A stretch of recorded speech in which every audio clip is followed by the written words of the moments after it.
Hi, everyone, and welcome to today's webinar. This is a new paradigm for nonprofit technology transitions. My name is Watt Hamlet, and I'm so excited to be joined today by author and consultant Jan Kaderly. Hi, everyone. We're so glad you have chosen to join us today. We have about 45 minutes of content to share with you on this topic, and then we'll have time for Q&A at the end. If you have questions you're already coming in with, feel free to use the Q&A panel, and we may be able to pause as we go here to cover on some of those.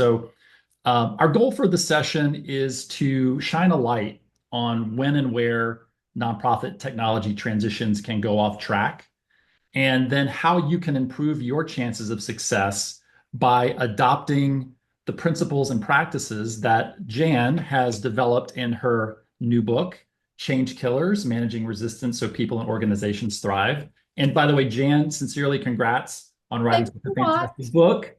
It's been so helpful to me already, and I'm thrilled to share it with everyone who's joined today. So, by way of introductions, I'm the founder and principal of Watt Hamlet Consulting, where it's my mission to help organizations navigate and succeed in the Salesforce nonprofit ecosystem. That practically means I work with nonprofits on their Salesforce strategy, their success plans and readiness plans through needs assessments, partner selections, and implementation oversight. I'm also the creator of Watt's List, which is an online directory of consulting businesses in the Salesforce nonprofit ecosystem, as well as a source of job openings. But really, I've been working in the nonprofit tech arena for over 20 years. And in that time, I've worked with literally hundreds of nonprofits at the point of their transition to new technology. So that's the vantage point I'm going to be sharing from today. I've seen those transitions go well, and I've seen them go not so well. And so Jan, that's why I was excited personally when your book came out at the end of last year, because it offered something that felt missing from my perspective, is missing in my own understanding, and I think largely missing from the transition projects that I've been a part of. And that's really an explanation of what are these forces that are at work inside of people and organizations that can kill change, kill like technology change, but other kinds of disruptive change. And then the fact that you not only, offer an explanation for that, but then you offer this path forward that is, from my perspective, very human-centered. It's grounded in empathy. And I think really what I want to give you such kudos for is how well researched your book is. This is not just a bunch of your opinions and some anecdotes, but there's a 20-page bibliography at the back of this book, mostly peer-reviewed journals. So you're going to hear Jan reference the literature. That's what she's talking about. She really did her homework to help bring these concepts to light for us. So Jan, thank you for that, and I'll pass it to you to introduce yourself. Oh, Watt, that was a really gracious introduction. Thank you. And for folks that don't know me, I'm Jan Kaderly. I'm founder of Brave Bird Consulting. Over the past 7 years, I've partnered with nonprofits to develop their strategy, focus their impact, where they can achieve the most, engage their constituents, and align their organization. Before this, I led digital engagement programs, including a campaign to end the ivory trade for a large global nonprofit. In all of this, CRM, mostly Salesforce, has been an important part. And whether it's been inside an organization or with my clients, engineering major change has always been a part of the work. And Watt, to your point, my experience is like yours. It's never been a victory march, even when it goes well. It's encountered resistance. And in that experience of resistance, it has felt so inexplicable, very human, and consequential. And that took me down the 2-year path of researching and writing Change Killers. And I am so looking forward to sharing this with you all today. So we would also like to get to know you all. Who is here? What? I think we have a poll. Yes, so I'm going to launch a poll here. Hopefully, you're seeing this on your screen. But there are 3 questions that we would welcome you to respond to now. First of all, just what type of organization you're with today.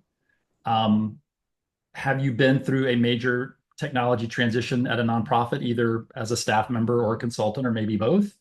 And then which things have been true of the transitions that you've been a part of? How have those gone from your perspective? So we'll give you all a moment to take a look at those and share your thoughts and perspective and relationship to these topics. And then we'll give about 20 more seconds and share out the results and see who's here.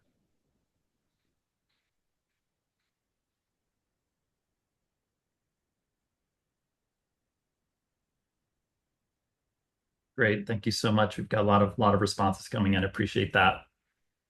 Gonna give you 5 more seconds. Okay. I'll end the poll now and share the results. Again, hopefully you all are seeing these. So What do we see here? What? We have a significant number of nonprofits. Many folks from the consulting business and same nonprofit staff, 64%, 67% are consultants. Okay, here's one I was very excited to see. The experience of these projects. Okay, 81%. That is a majority. It was more difficult than expected. Good for the 24% that found it easier. Kudos to you all. Went over budget and over timeline. Most, well, nice to know I wasn't alone. Failed to live up to the intended outcomes. Yep, 59%. Most failed to get the hope for adoption. Hopefully, we can address some of that here today. And then more than a quarter had to cancel, never went live. And then went live, but abandoned. What? Okay, question. If you canceled mid-project and never went live, and then you went live but abandoned it, is that 28 plus 24% that kind of never got off the ground? Is that half? I don't know how to interpret that one. Yeah, people can select more than one option, so maybe not half of all projects, but of the people who've been here, I think they've experienced some of the worst of how these things can go. And I think Ann and I are right there with you, and part of why we wanted to cover this topic today. All right. Yeah. Even when it goes well, it sounds like you struggled. Yeah. All right. Well, thank you all for sharing that. I think you see you're probably in good company today with others who have gone through some similar difficult challenges. And so for our agenda today, we're going to spend the first few minutes really just kind of setting up what are the common challenges that affect technology transitions within nonprofits. And I'll really be sharing from my experience here. And then Jan is going to lay out for us the principles and practices of change killers, how they show up inside of organizational change and what could be done about them.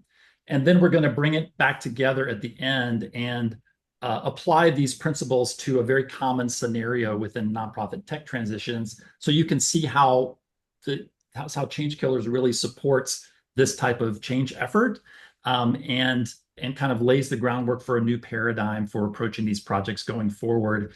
And then we do have a couple of offers we want to share with you at the end that we're excited about, so please stick around for that.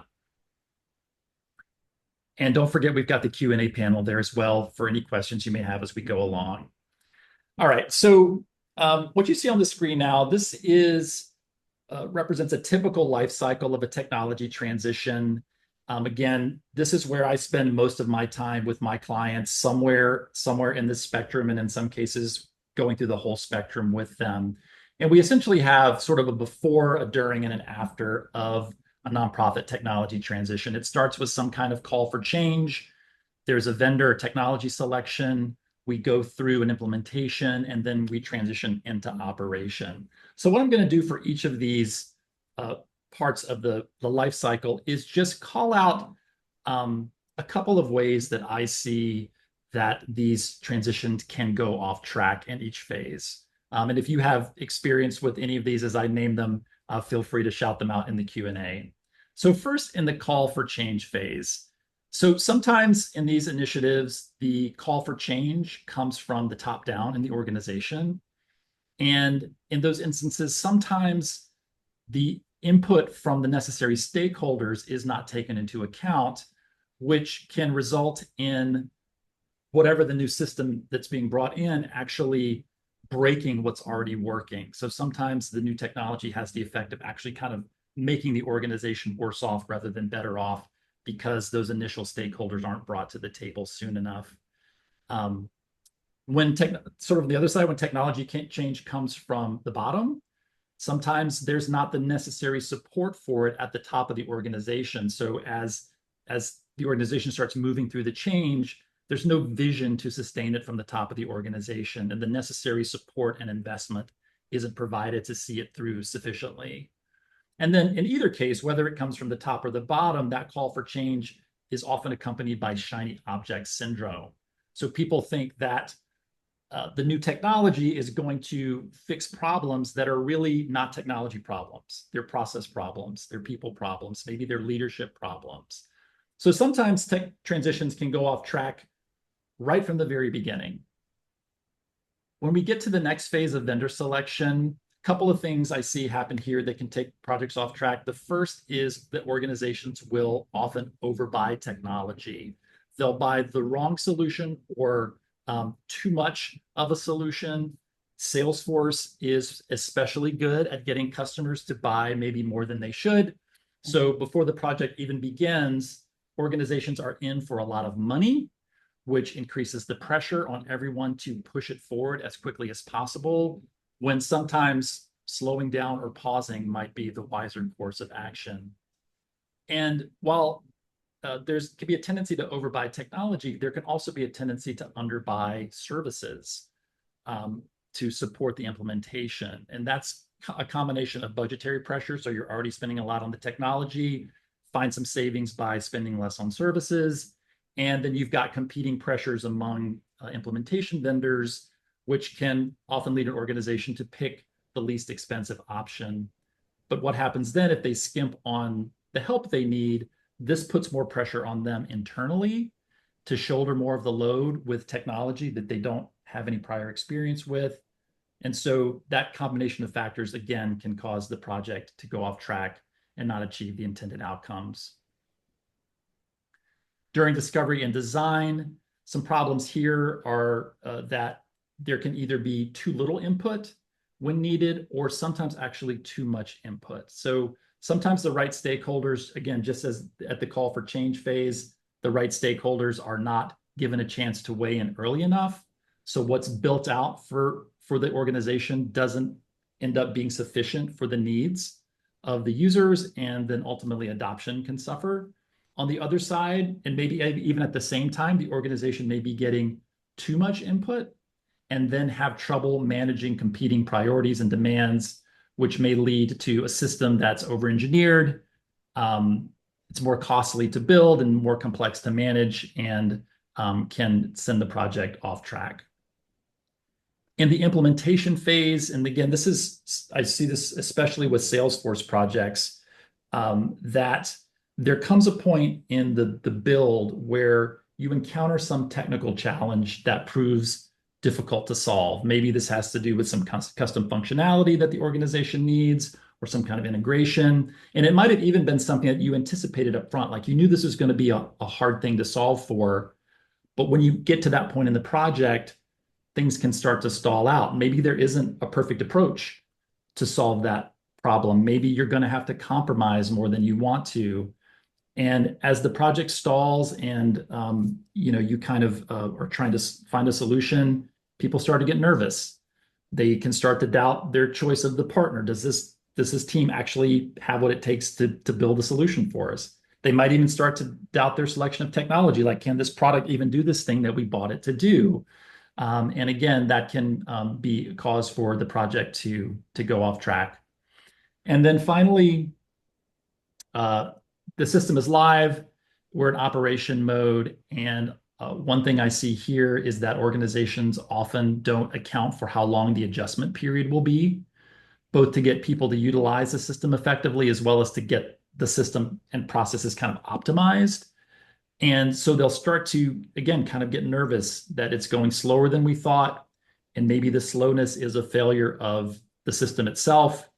And maybe then they start to revert to their old ways of doing things because they don't have confidence that the system's actually going to work for them. And so the investment that's just been completed and all that work that's been done doesn't give the desired return. So any one of these factors across the life cycle can undermine the change effort. And if you start to put them all together, if all of them happen to show up in your project, the negative impact can really be quite substantial on both the people and the organization. So that's kind of an overview of some of the challenges that I see in tech transitions where organizations kind of fail to achieve the change that they're hoping to achieve. So Jan, uh, that's things as I see it. I'd Yes. like to know your thoughts, how you see it, and help us out through the principles of change killers to know how we might do a better job of navigating these transitions. What? That resonates. And just about everything that you described there is either a situation that is going to lead to resistance or it's resistance itself. And I'm going to, as we go through the presentation later on, I'm going to pull some of these together and describe some of what Watt has just walked us through as an instance of resistance and what we can do about it. But I think one of the first things that we need to kind of understand and really hold on to is that major technology change is a disruptive change. And the nature of disruptive change is that it alters something that we care about and depend upon. So, for example, it can alter who makes, oh, back up, what? No worries. It can alter who makes a decision. It can alter which skills are important or not important. It can change who we work with, how we work with them. It can change our relationship to a process and how much autonomy we get to exercise. And I think this is one thing that is underappreciated is that organizations are meant to be stable and reliable. That's why they're built. And disruptive change is undoing that. And that is why it is fertile ground for resistance. Okay, next slide, Watt. Now, the consequences are high, and Watt walked through some of them.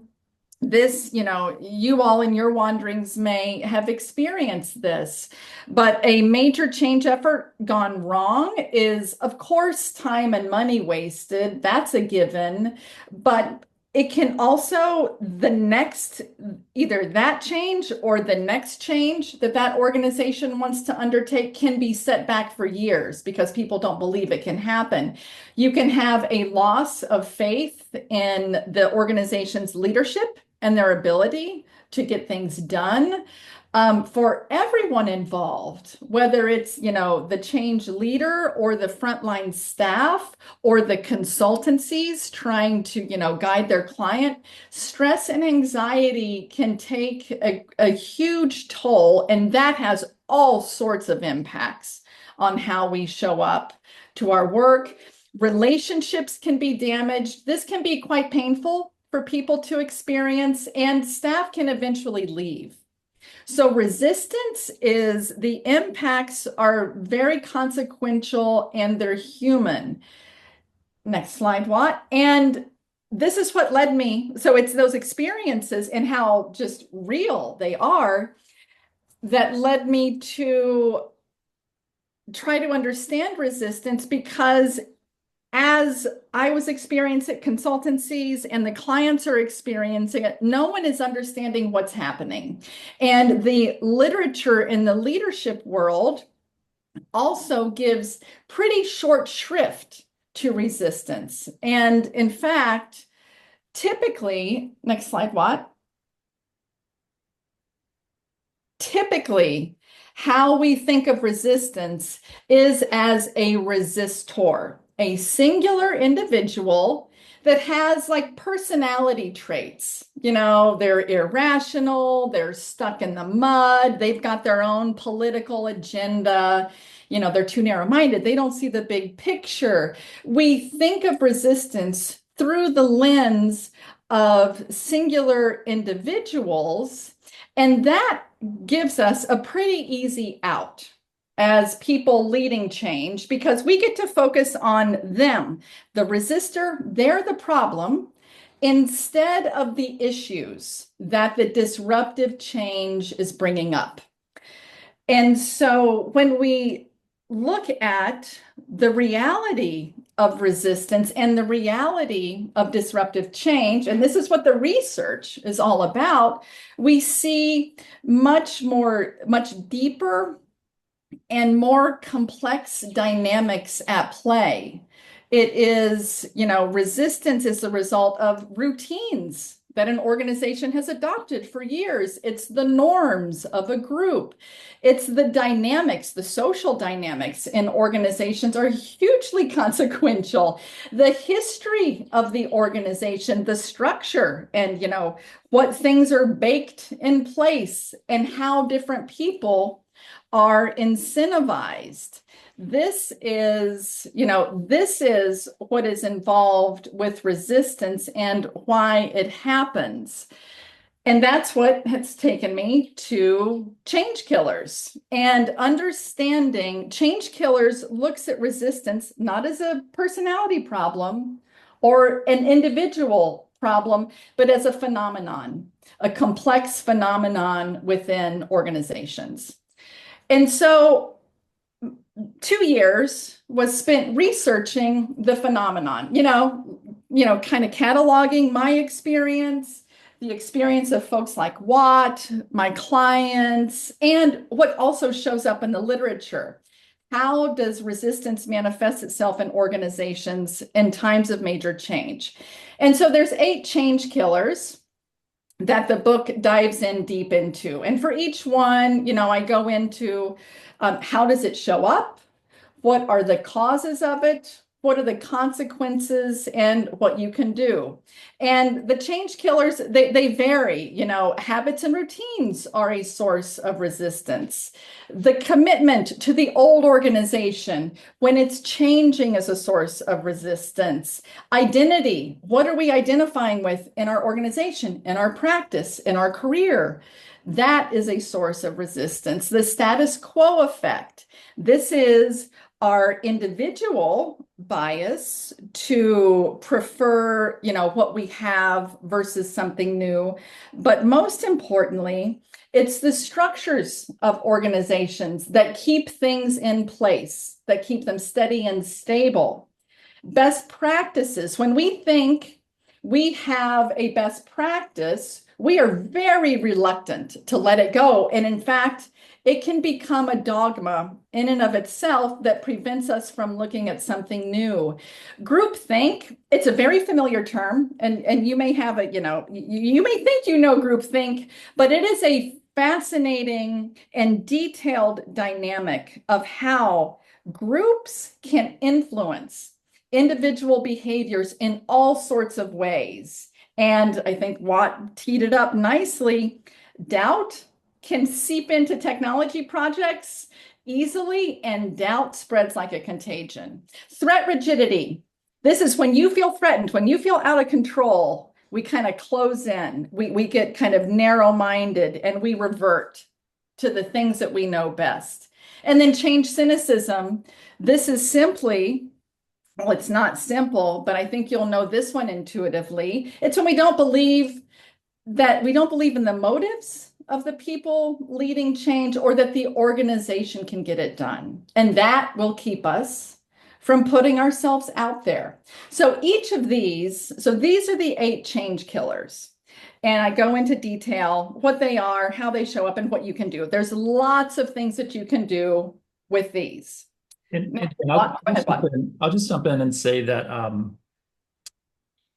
one of the biggest ahas for me in the book was that you're kind of approaching this as like these are the phenomenon that can happen that can serve to kill change in organization.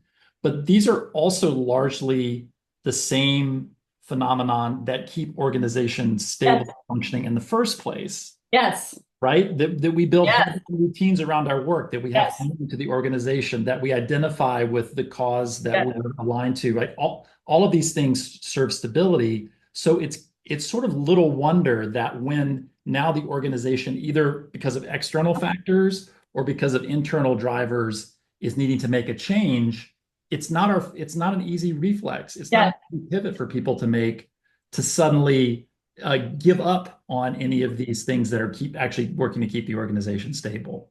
Well, I will say what it was one of the, well, you'll see how the logic plays out. But for each one of these, I go into the consequences, and each one has positive consequences and negative consequences.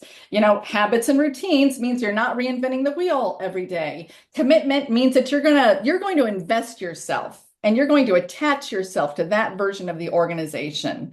Same with identity. Status quo effect means we're stable. We're not changing day to day. I think that's going to resonate right now. Best practices means that, we are looking for something that works. It's group think. That's esprit de corps. We can do this, right? I mean, all of them have incredibly positive effects.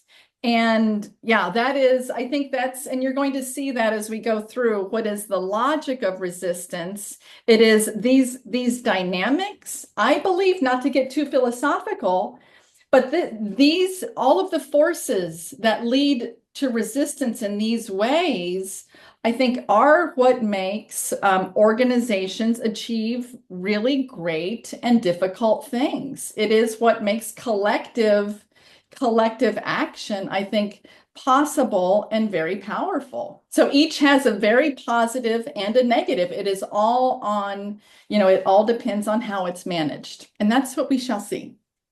Okay, so you've got the 8 change killers, and I think as you read about them, you will identify some parts of them in your life and experience. Now, so like I said, I looked at what are the root causes. Each one has some root causes. And when we look across the board at all of them, we can see at all the 8 change killers, we can see that resistance is triggered when basic needs are not satisfied.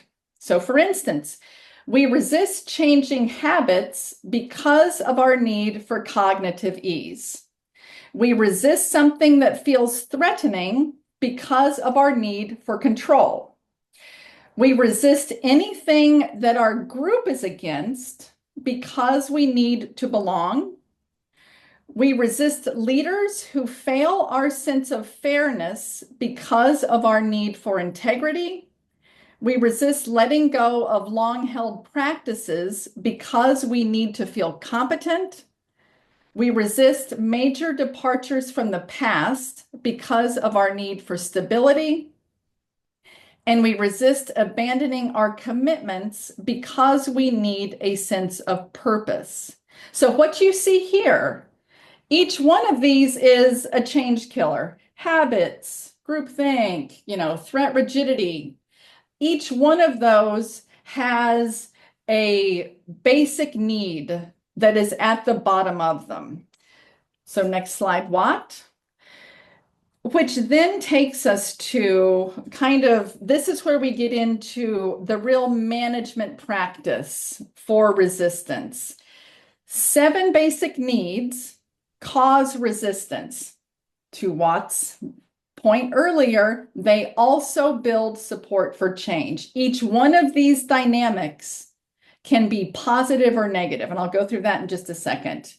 So the 7 basic needs, just to recap: the need for ease, control, belonging, integrity, competence, stability, and purpose.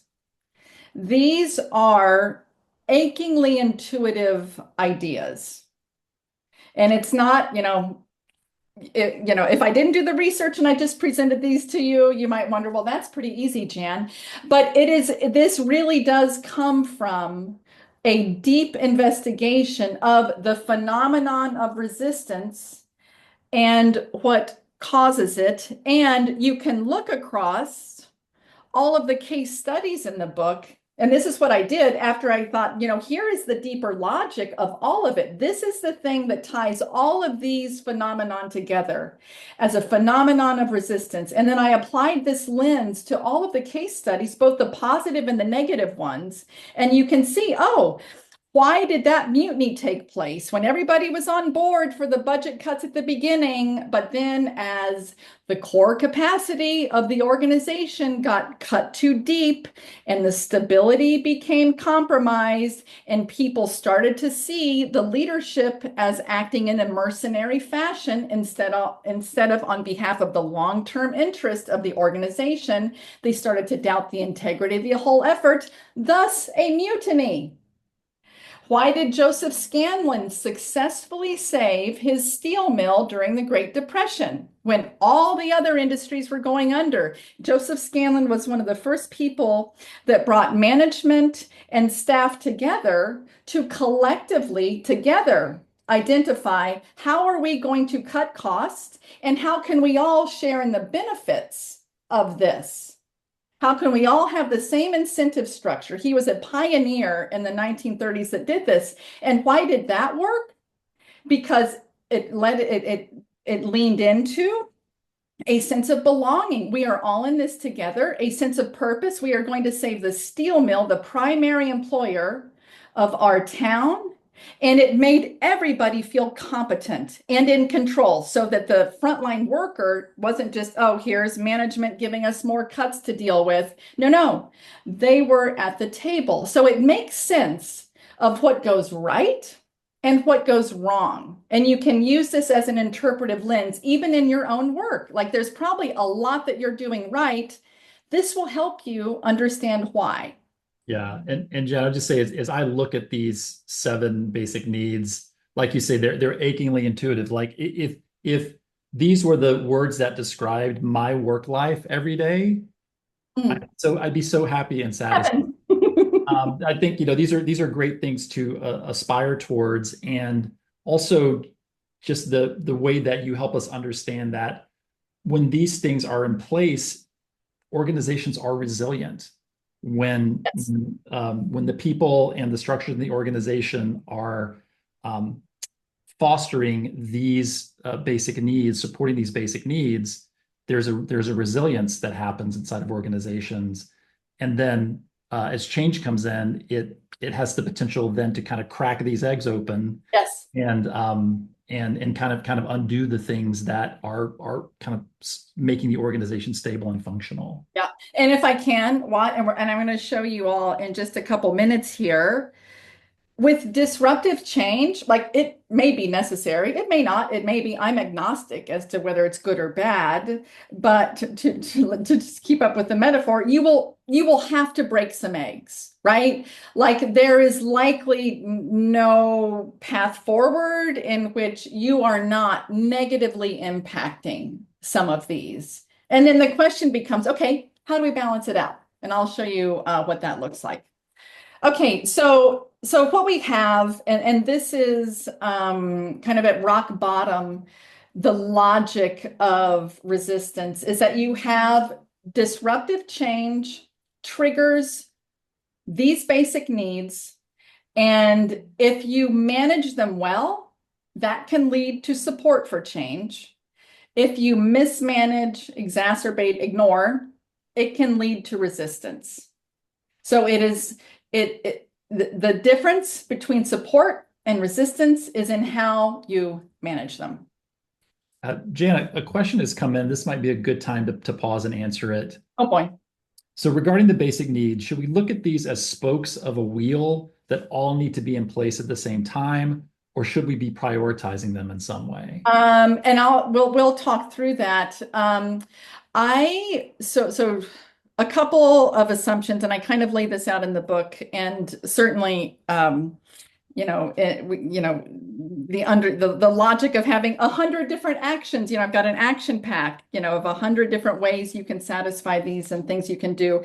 This is my goal in this overall framework and in the solutions, as the 100 cards speak to, is that every change project is unique. Every organization is unique, and some changes will trigger some needs and not others, right? So technology changes, most technology changes will trigger the sense of ease because you have to learn a new system, a sense of control, depending on what the timeline is.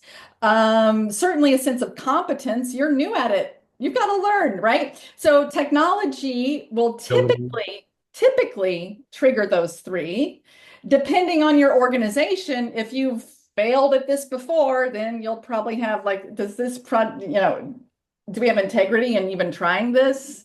Why was it selected? So the organizational history can, have you check some others.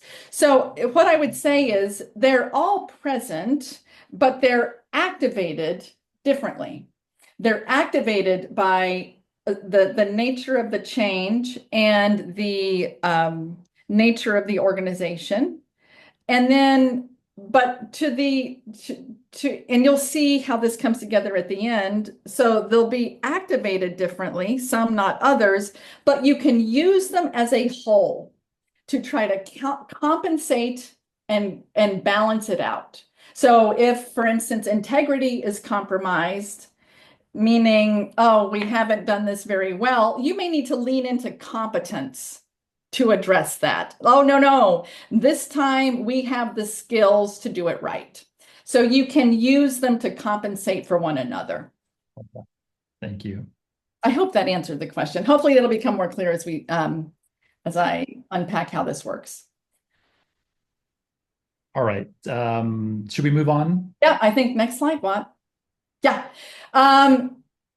The book goes into this in more details, and I give a very detailed kind of chart that shows how each of those needs, those 7 basic needs, can be managed on 3 levels of the organization. And this is really important. And it gets to, kind of what I was alluding to up front, that resistance is a complex phenomenon. It's not just a person. It is the person in the situation, and the situation is the person embedded in groups and the person and groups embedded in the organization itself. And managing disruptive change, change leaders need to be aware, number one, how you can use individuals, groups, and, the organizational tools to support your change and where it can go awry. So on the individual level, you're setting mindset, motivation, managing emotions, skills.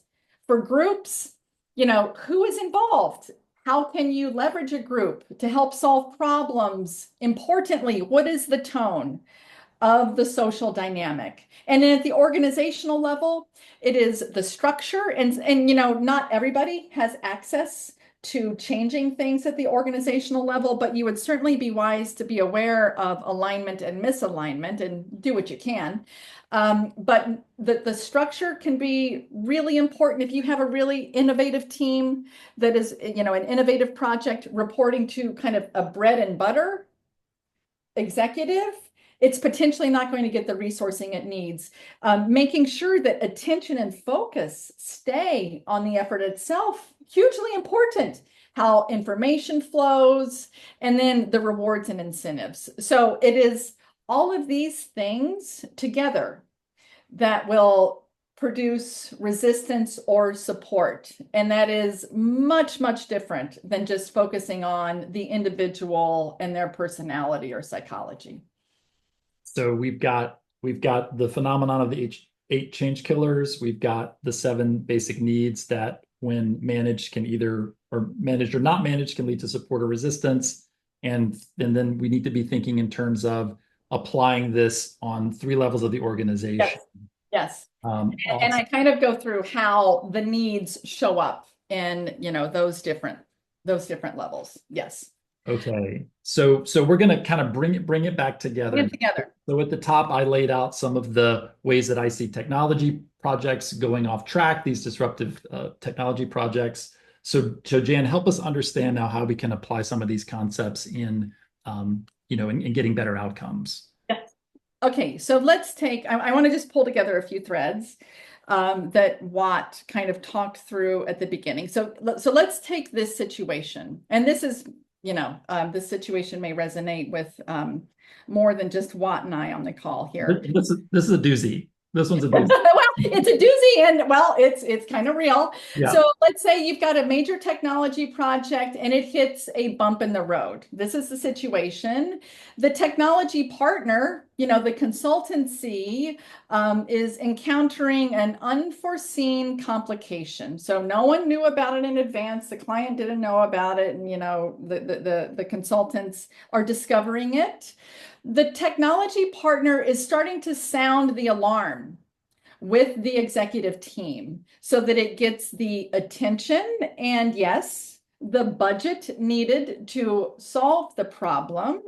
The budget and the scope increase, the timeline increases as a result, and long delays ensue. So let's just take that as our situation.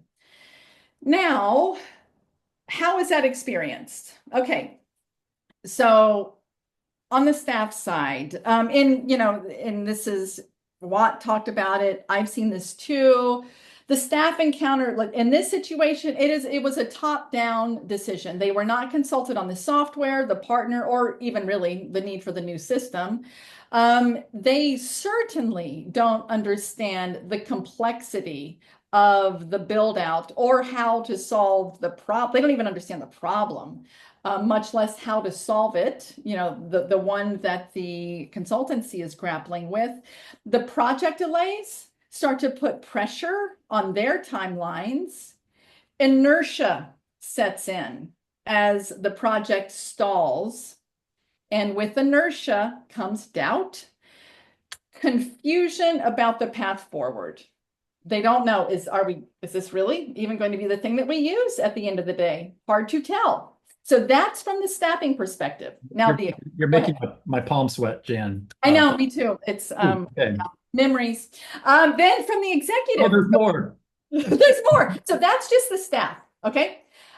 The executives, they have their own experience. It's their decision.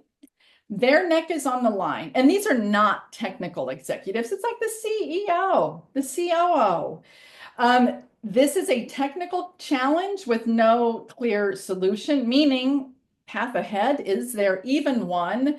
The alarm bells trigger anxiety that the project might fail. It's just the visceral impact of alarm bell, like the tone triggers that, like this may not work. The cost increase makes them doubt the motivation of their partners. The delays, as I said previously, cause the doubts to grow. Then they start to believe, you know what? Maybe that old system is just fine. And then they circle in even closer. Maybe our internal team can be more trusted than our partner. So this is bumps in the road, big project, failure as a real possibility. So when we look at this, okay, it's a phenomenon of resistance. This is an example of threat rigidity. I'm not going to read through all of the symptoms and the causes, but this is the phenomenon. When we feel threatened by change, we revert to what we know best and learned first. It can translate into a suspicion of outsiders, anxiety and fear about negative outcomes. Most importantly, we do not think in a complex fashion. We rely on familiar patterns. We prioritize immediate needs over the long term, right? So we kind of complex thinking breaks down and we just revert. And the causes are we need to feel in control. And to do that, we make our world smaller, more manageable, and familiar. Also, bad events get more attention than good ones, and the sense of threat spreads like a contagion. So that is the phenomenon that this kind of technology change and a bump in the road can cause when it's high risk, high cost, high pressure. Okay, so that's the resistance. That's the phenomenon of resistance in that case. Now, what do you do about it? Now What we're do going to we look, do? Yes, what do tell you us, what do do? we do? Okay, so now we know the 7 basic needs: ease, belonging, stability, competence, control, etc. We can think of this as, and you probably, maybe if you, in my little thumbnail, saw me kind of doing this visual, think of it as a fulcrum. On one end, you're going to have a negative impact. Just account for it. There will be a negative impact.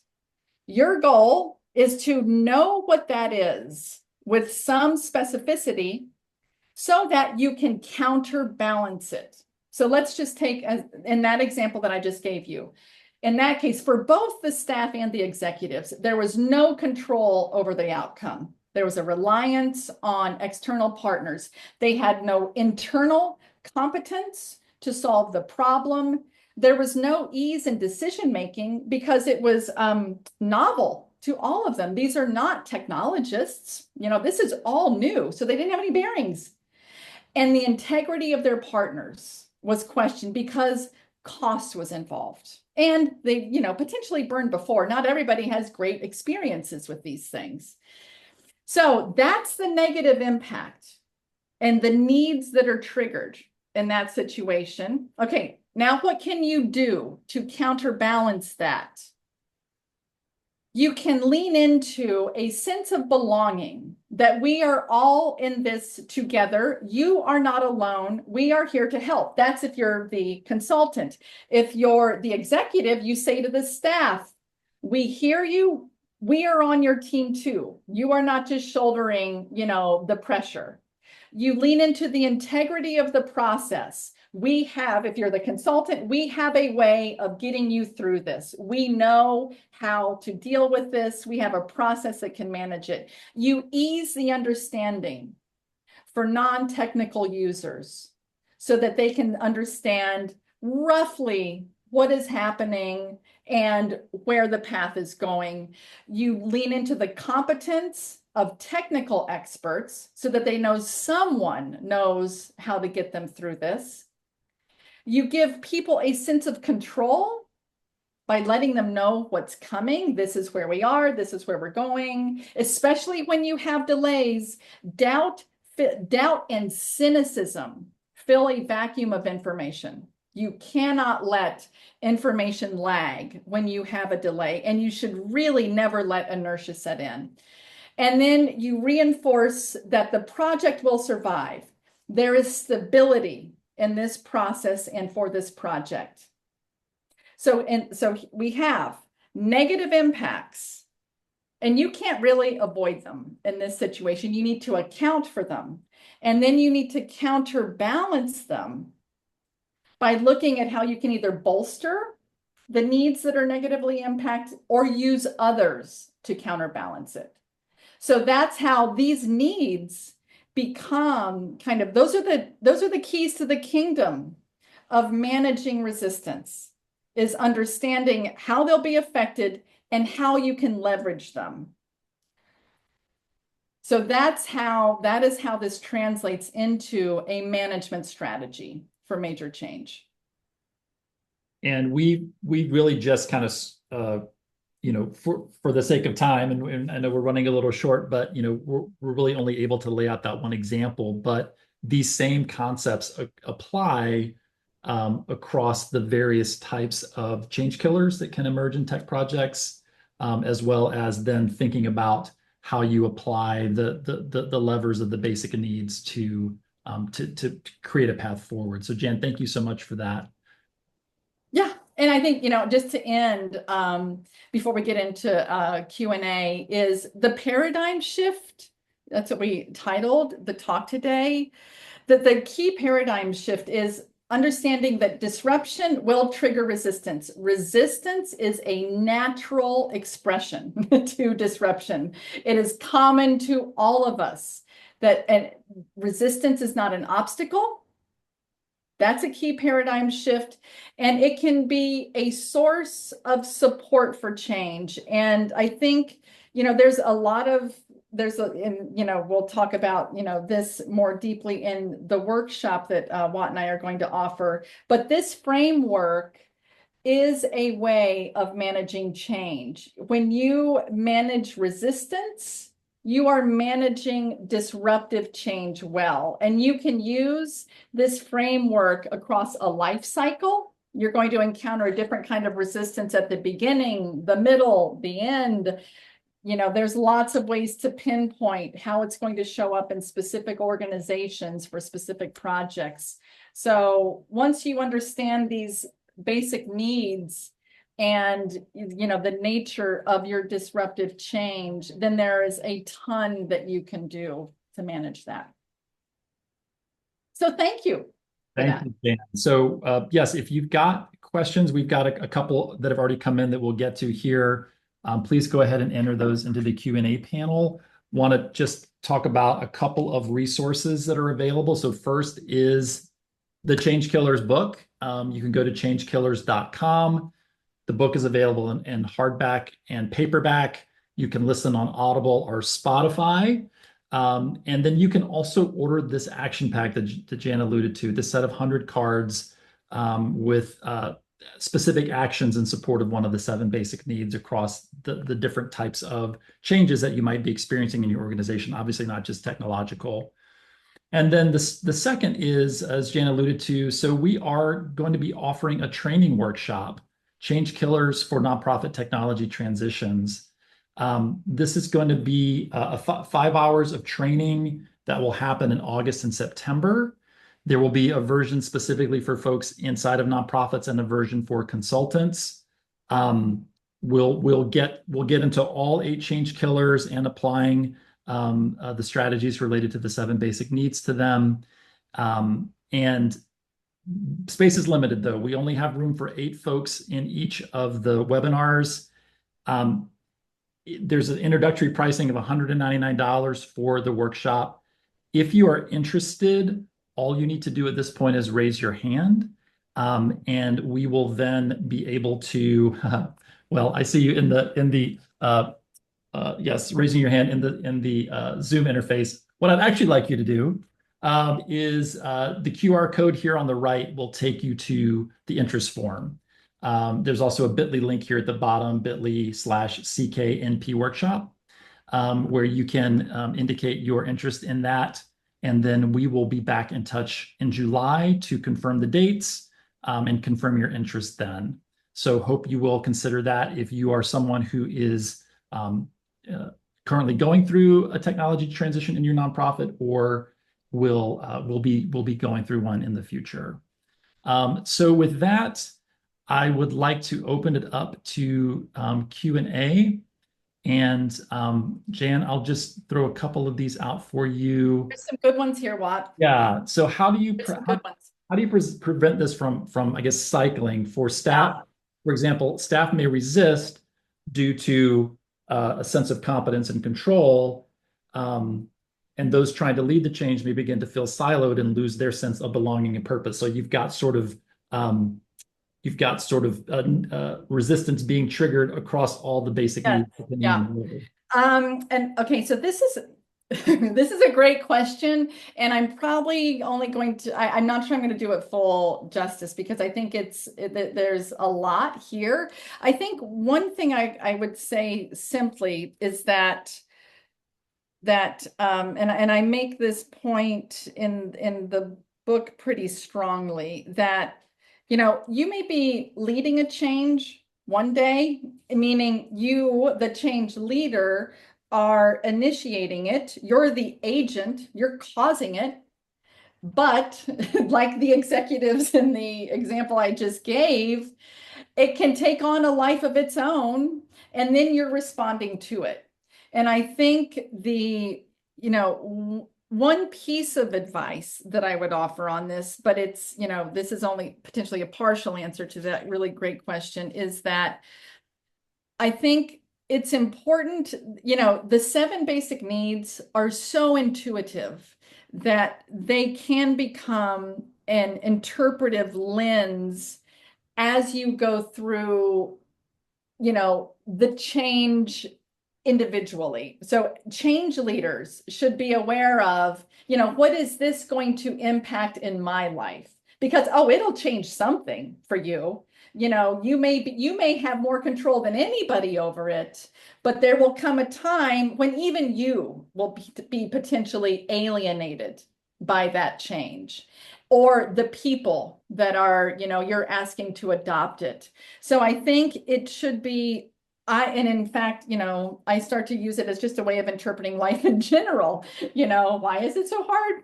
This thing with my parents as they're aging or whatever. Like, it can become an interpretive lens to understand the dynamics that your experience as a change leader, and then how you are relating to each other, people adopting and initiating. And then, but there's also, and I kind of,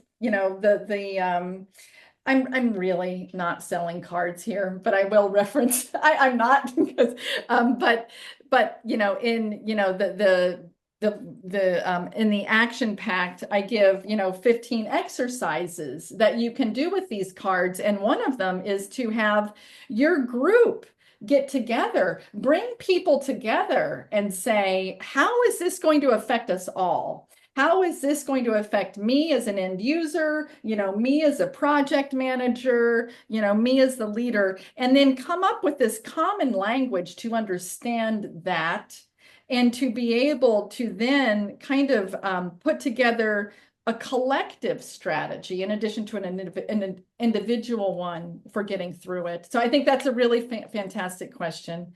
Hopefully I did it some justice. Let me add this one. I think this connects into that as well. So can you comment on this statement? It's a quote. If you aren't included in the change, you are its target. It's a first take. Can you speak to its validity? I 100. Okay, so I 100% agree with that. Okay, sure. Yeah, it can be collaborative. Yeah. Okay. We can put a positive spin on anything. But no. But I prefer to think of change in a much more pared down way. And this may be a little controversial, and it's certainly not the way we're kind of trained to think of it, with modern leadership literature. But let's think of it as a power dynamic. Like, strip it down. It is a power dynamic. Someone has the power to initiate it, and others have to adopt it. And if you think about it as a power dynamic, then you have to really account for, once you think of it as a power dynamic, then you have to take the responsibility for that imposition. Like, we know how to hold people in power accountable for the things that we're doing. And if we think of change as an expression of power, then we might be able to ask for some fairness in the face of it. How is that power exercised in a way that can be good for everyone? And I think, and can it be reframed as collaborative? Yes. And we should manage it collaboratively. But when we just reframe it to be collaborative, then we're kind of taking a little bit of the edge off of what's really happening. And that's why I wanted to make that point so clearly at the beginning, that it is disruptive, that something you care about is being taken away or altered, and that matters. And people need to, change leaders should understand what that is so that they can account for it. But when we wrap everything into, this softer language, I think we lose a little of the precision with, what is at stake, what is happening to people, and the responsibility that we have to each other when we are changing our lives, in these potentially painful ways for folks. So Ab- I prefer to go at it pretty, let's call it what it is. So yeah, and yeah, if you're not included in the change or its target, yeah, you're the one that has to adapt to it. And also, just one more thought I have on it. Sometimes the only reason that we think of something as change is because it's coming from outside of us. Otherwise, we're just, kind of going through the flow of life, and we're not even thinking like, oh, well, I went a different path, on my walk tonight. It's just, it's our intentionality. It's a mindless kind of agency that we have. It gets triggered as change for the very reason that we don't have control of it. And so that statement, Ryan, rings terribly true to me. Yeah. And by the way, folks, I know we're at time. If you have to drop, that's fine. We'll just keep going here. There's one more question I'd like to get to. We'll share out the full recording within the next few days. So thank you all for being here. If you need to drop, Jan, I was just going to just add to that comment that sometimes in technology transitions, it is apparent that that people and roles are going to need to change. Sometimes that's not apparent. I sort of gave the example at the beginning, but sometimes it can sort of be a surprise that it's like, oh, wait a second, we didn't think of the fact that now everybody's using the same records in a database. We've got to have some rules and maybe some new roles to help us manage all of this. And maybe we're taking some capabilities away from people that they had before. But I think so that technology change, it can manifest in that way. But then there are other disruptive changes like layoffs where Yep. for sure there are people who are going to be negatively impacted, full Yes. stop, right? And Yes. so Yes. depending on the nature of the change, it can kind of have a very clear negative impact on people to a greater or lesser degree. Yep. That's Um, all right, one other question I want to get to is how would you apply these concepts as a new leader? When you join a new organization, it is inevitable that you bring about change. Love to hear the thoughts on when you are new and still building trust. How, yes. Jessica, that is a phenomenal question. So I would say that it is, I think, and this is kind of this is some of the stuff we would go over in how we would approach it in the workshop. The first thing to do is understand the precise nature of what you are disrupting. So, are you disrupting, a team composition? Are you disrupting, communication flow? Are you disrupting job roles? Are you disrupting the amount of autonomy that people have? So that's why disruption is so important to understand. And as a new leader, owning what the disruption is. And that gets back to our, previous conversation about power. You're disrupting something, own it, then manage it. But to not call it disruption or to call it something softer, that more influence based, it means we're not owning it. We're not getting clear on what we are giving and taking away from people's lives at work. But once you own it, get precise on the nature of the disruption, then you can say, okay, what is the impact for these folks? And then what can I do about it? But I would say the first thing is to own the disruption, get to know it, and then you are a stone's throw away from managing it with 7 very easy to understand needs. Hopefully that answered it, Jessica. All right. Well, thank you all so much again for joining today. We really appreciate your time. Hope that this has been helpful to you. I just want to say another word of thanks to Jan. I feel like I'm still at the beginning of my journey and really starting to think about how I'm going to incorporate these concepts into the work that I'm doing. But it this webinar is yet another step in that direction for me. And I hope that those of you who have joined feel the same. I'll also just mention, please follow Jan on LinkedIn. She has actually been posting one of these 100 ways per day that you can support the basic needs in your organization. So that can be a great resource to you as you're getting up to speed.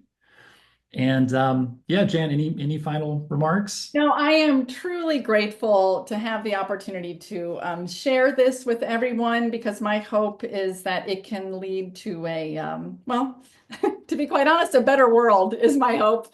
So it is with that energy that I hope to show up here and give folks really, resources that they can use.